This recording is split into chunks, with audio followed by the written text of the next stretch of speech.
Welcome to KTVU Crime Files, not only reporting on Bay Area crime, but also offering advice for solutions.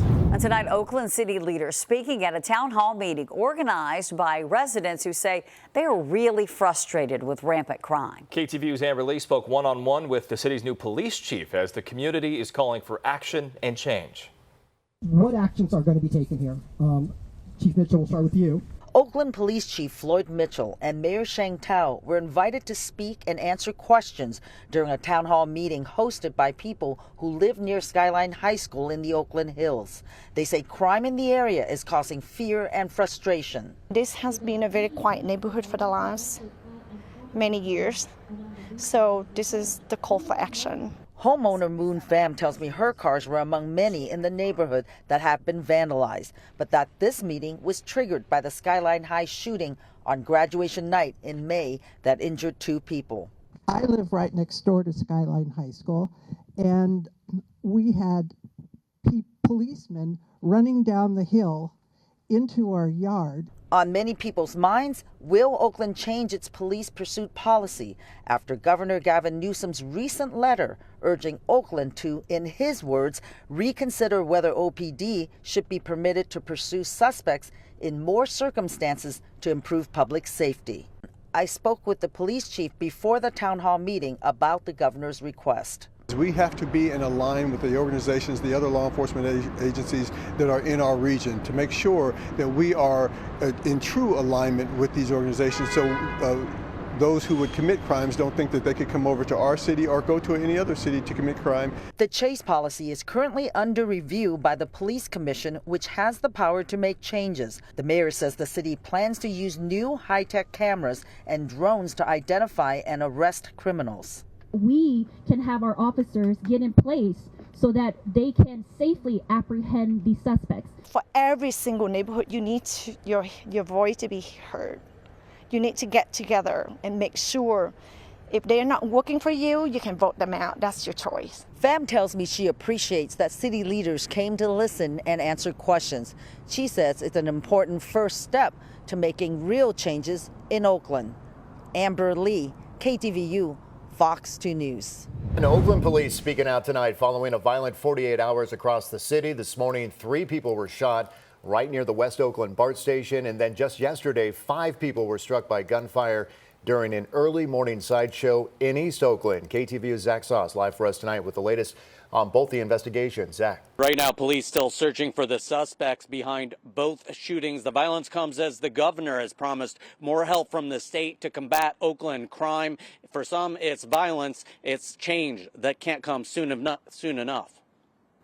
It makes me concerned. Parker Brandstetter, after learning about the morning shooting in his West Oakland neighborhood that landed 3 people in the hospital, part of a violent 48 hours in the city where a day earlier 5 people were shot during a sideshow in East Oakland. Sirens and sort of crime has become part of the atmosphere, unfortunately. Around 11 Monday, police say a shot spotter sensor was activated near the intersection of 8th and Center Street, 1 block from the West Oakland BART station. When officers arrived on scene, they found multiple casings and evidence of a shooting. Blood as well, but Oakland Police Captain Robert Muniz says the victims were gone. They got a call from a local hospital that 3 shooting victims had arrived. Only being identified right now as 2 juveniles and an adult. Investigators still trying to figure out what led up to the violence. This area is known to us as a gang or group area where we had incidents in the past. However, it's unknown if this particular shooting is related to that. Meantime, across town, police still combing through surveillance footage tied to a sideshow shooting at MacArthur Boulevard and Fruitvale Avenue early Sunday. Similar to the West Oakland shooting, the 5 victims believed to have self-transported themselves to area hospitals. More police presence, more police officers would help. Governor Gavin Newsom recently committing to further beefing up CHP patrols in Oakland and sending in National Guard prosecutors to Alameda County. Back in East Oakland, where shots rang out out Monday. Genevieve Wilson, a block captain for the neighborhood. We're actually preparing for National Night Out tomorrow and hoping that this doesn't scare folks away. An opportunity to bring the community and area officers together and perhaps talk through the challenges now facing their area. It definitely is always jarring when something like this happens. Like, it's never easy for anyone. So even if people have perhaps grown up with more gunfire in their lives, it doesn't make it easier, I find. And as far as the exact conditions of the victims in both shootings, we still don't know them. Police only listing them as stable. Right now, police asking anyone with information or perhaps video or photos of these crimes to reach out. Mike? Zach Sauce live tonight with the latest on those investigations in Oakland. Zach, thank you. Alameda County District Attorney Pamela Price also announcing charges today against a former leader of a youth sports club. The former leader is accused of stealing tens of thousands of dollars from the organization. KTVU's Crystal Bailey has that story. The former president of the parent board for the Alameda Gators swim team, 45-year-old Sarah Lynn New, charged with 3 felony counts of embezzlement after authorities say she stole funds from the nonprofit youth sports club. Ms. New was a trusted fiduciary as the president of the team and had obviously access and responsibility for being a fiduciary and managing the funds that were entrusted to her. Alameda police tells us $51,440 was reported stolen, and investigators say during her tenure as president, New repeatedly withdrew thousands of dollars at once from the team's bank account. One parent sad to hear the news, but overall positive about the way the team is handling it, despite having to cut loose some resources. A few of the coaches have given, years and years to this program and have helped so many kids in the community, and their jobs were affected. And that's just a terrible thing for both the coaches and the kids as well.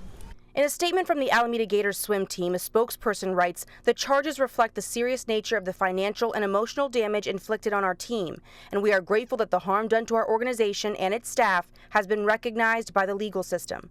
New was arrested by Alameda police in early July. She posted bail. "We were unable to reach her, but her attorney sent me the following message. We do not comment on pending matters and ask the public to try to keep an open mind during the pendency of the case before the court." New faces 9 years in state prison if convicted. As for whether she'll have to pay back what she allegedly stole, I'm sure that there would be, any sentence would include restitution in this case. the DA says the investigation is ongoing and more charges could come. In the meantime, the team is asking for donations to get back on its feet. In Alameda, Crystal Bailey, KTVU, Fox 2 News. The San Jose Police Department is asking for help tonight in 2 cold cases. The first is from December 2018, where a man was shot and killed near East Virginia and South 3rd Street. And police believe the suspects fled the scene in this gold Lexus. Take a look. Authorities are looking for any information on who might have owned this car in that area at the time. Now, the second case is from November of 2020, when a man was shot and killed on Orlando Drive near Waverly Avenue. This is a still image taken from surveillance footage, and it shows 2 people who police are trying to identify as the primary suspects in this killing. The department says social media pushes are also helping them get some new information on cold cases. A significant amount of leads were generated when we first launched this SJPD Most Wanted social media pages, and we're really just trying to use that momentum. We're thankful to our media partners who've been pushing that out for us because it's significant, and the purpose for us doing this is because we're really just trying to bring closure to these families. Police say it's also unclear if these 2 killings were gang-related crimes. The community is rallying behind a bar in San Francisco after thieves broke in and stole cash and several bottles of expensive liquor. A GoFundMe page has raised more than $8,000 for Rock Bar on 29th Street in Bernal Heights. The fundraiser was started by neighbors. They say thieves broke into the bar on Tuesday morning and took the cash register and cash box. The estimated losses and damages are close to $15,000. The former executive director of a San Francisco nonprofit has been arrested, and she is accused of stealing public funds. The San Francisco District Attorney investigators say the money was meant to help fight crime. KTVU's Christian Cafton has the details. My name is Kyra Worthy. I'm the executive director of San Francisco Safe. San Francisco's District Attorney's Office investigators have arrested Kyra Worthy, the fired head of the now defunct SF Safe, a nonprofit that once partnered with the San Francisco Police Department. The DA's office has leveled 34 felony charges related to the misuse and embezzlement of close to $750,000, an alleged subsequent cover-up, and wage theft. Worthy was fired from SF Safe in January after an audit. The organization closed its doors after nearly 50 years of service. The DA's office is accusing Worthy of squandering $500,000 and using another $100,000 on personal expenses, including $90,000 for a home health care nurse for her parents in North Carolina. President of the Board of Supervisors, Aaron Peskin, called for an audit more than a year ago, worried that something wasn't adding up. Incidents like this vastly erode public trust, which is precisely why I have formulated an inspector general to give our controller the powers that they haven't had up until now, the power of subpoena, the power of search warrant, and that's going to be on this November's ballot. The mayor's office released a statement saying, quote, "The mayor has been focused on creating greater accountability for city departments and nonprofits. She appreciates the district attorney's office work in this case and believes it's important that everyone knows they cannot violate the public trust by taking actions such as stealing, embezzling, or any other illegal activity." The San Francisco Police Department released a short statement as well, reading, quote, "The SFPD thanks the district attorney's office for its thorough investigation and diligent work on this case." Worthy was booked into San Francisco County Jail and will likely be formally charged later this week.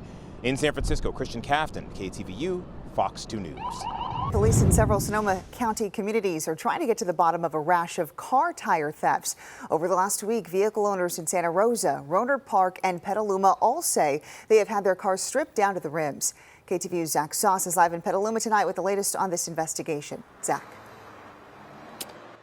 Yeah, and all three of the police departments now investigating this. They have been sharing information with each other. The thieves, they have been targeting certain models of Hondas and Toyotas, targeting them all in the overnight hours. Now, car owners who own those makes and models being targeted, they are understandably nervous.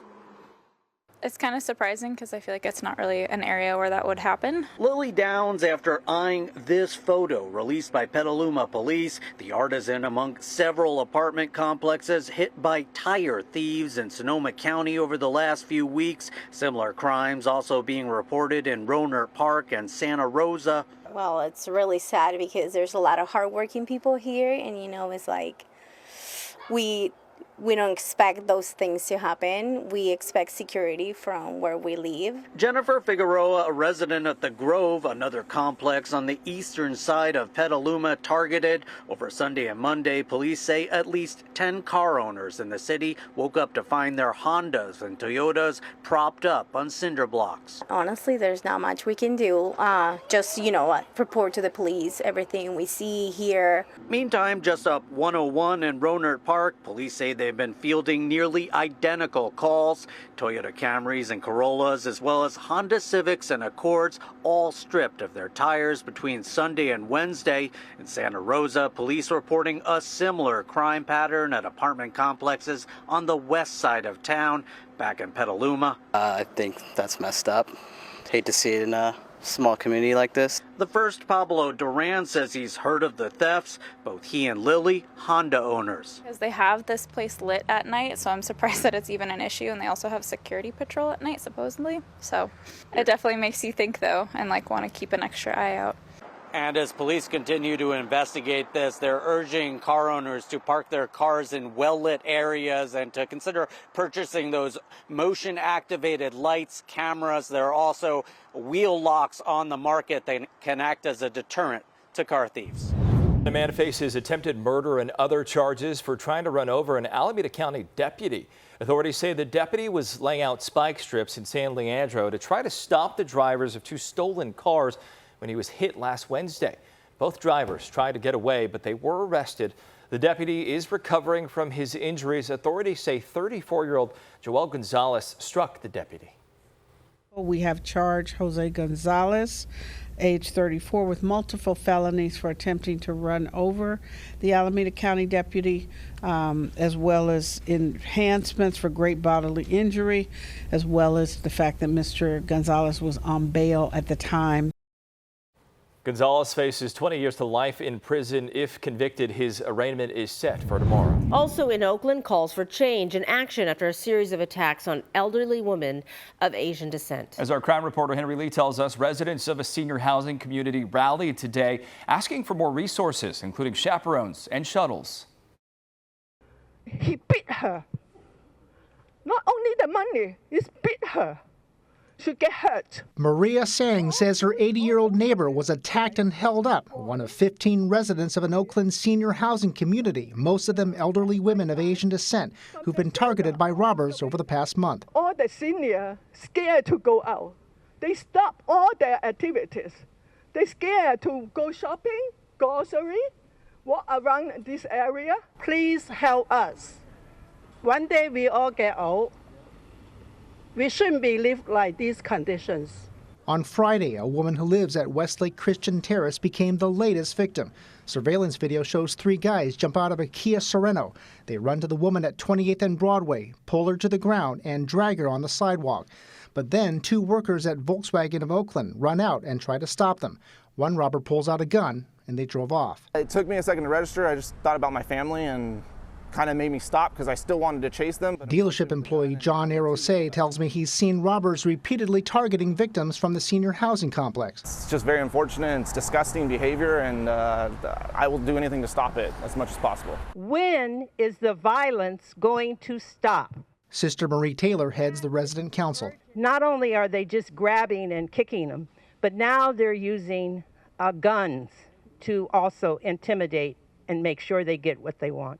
Oakland Chinatown leader Carl Chan's asking for more resources in the form of shuttles, chaperones, and a beefed-up law enforcement presence. They're supposed to be getting respect, love, and care, but instead, they're facing all these crimes, targeting them. We should all be outraged and disgusted by the fact that our seniors and elders are subjected to violence. Oakland Deputy Police Chief Frederick Shavy says several juveniles have been arrested, but that other robbery crews are still at large. He says police have stepped up patrols. We want individuals in that community to feel safe. We also want to bring some sort of justice to those who've been victimized. These seniors say they deserve protection and peace in their golden years. They say they hope the city of Oakland steps up and gives them what they need.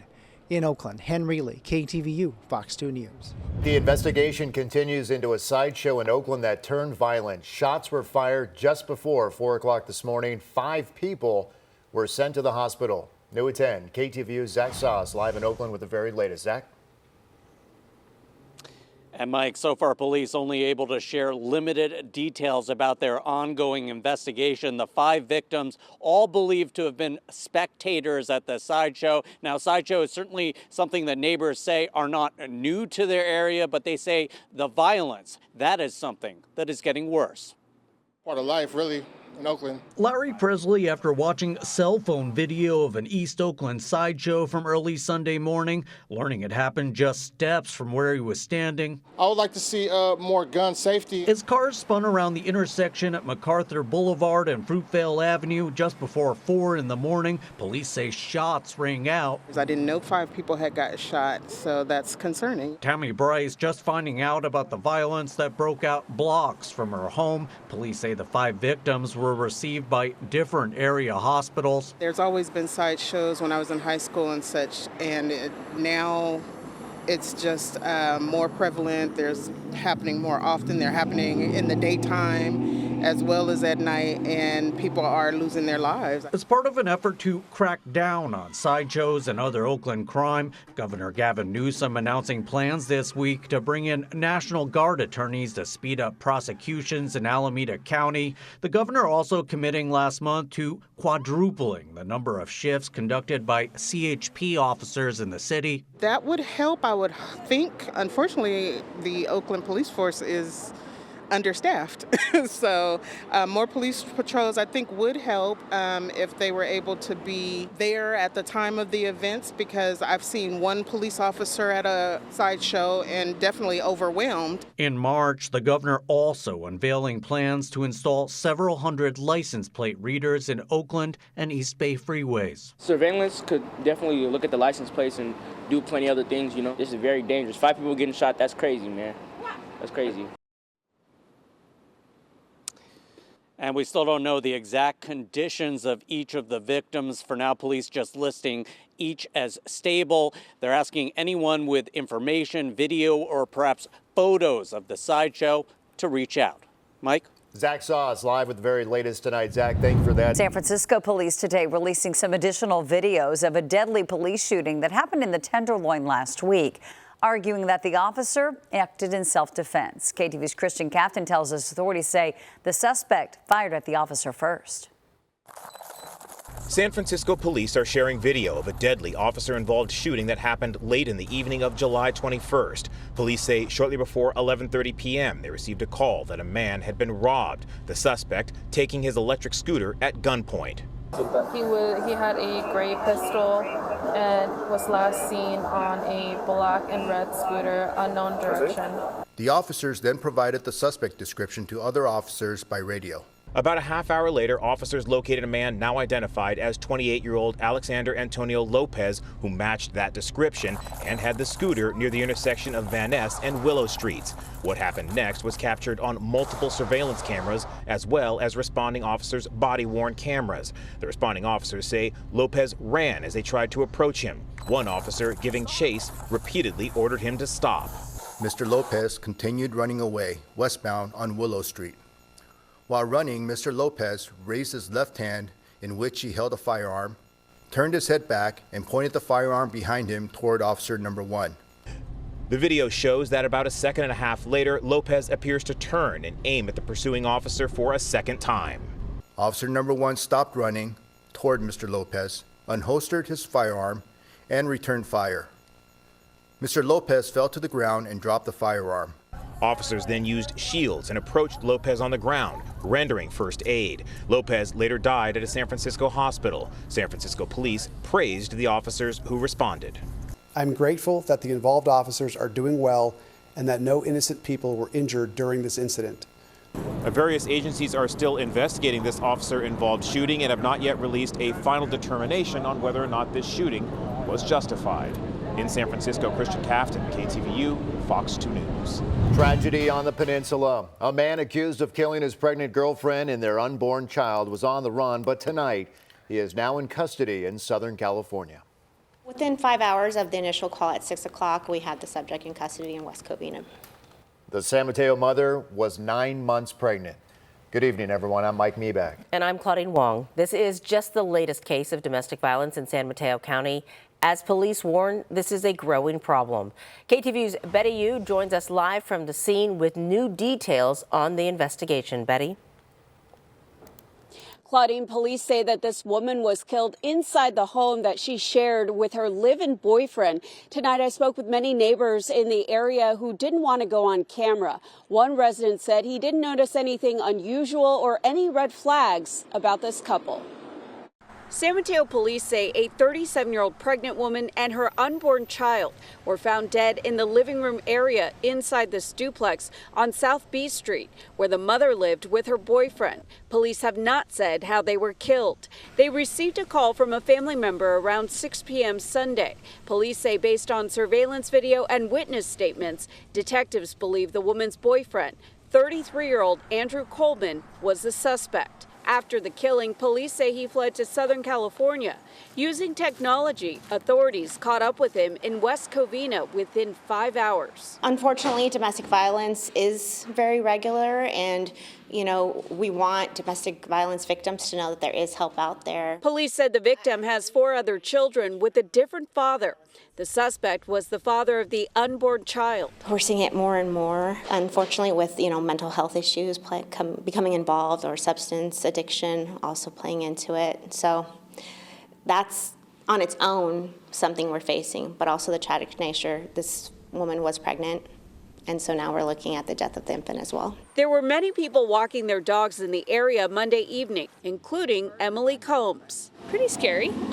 Definitely not the type of neighborhood scene at all that you would expect around here. We walk by relatively frequently, at least once or twice a week, and nothing ever abnormal. It's pretty quiet. San Mateo County Supervisor David Canepa said he's working on a proposal to fund a center for domestic violence survivors. He also wants to explore a pilot program to provide universal basic income to victims. Domestic violence has really spiked, and this is very problematic, not only for our communities, but for policymakers. What we've been able to do here in San Mateo County is to partner with CORA. CORA, or Community Overcoming Relationship Abuse, is the only agency in the county dedicated to helping those affected by intimate partner abuse. Resources include counseling, emergency housing, and legal assistance.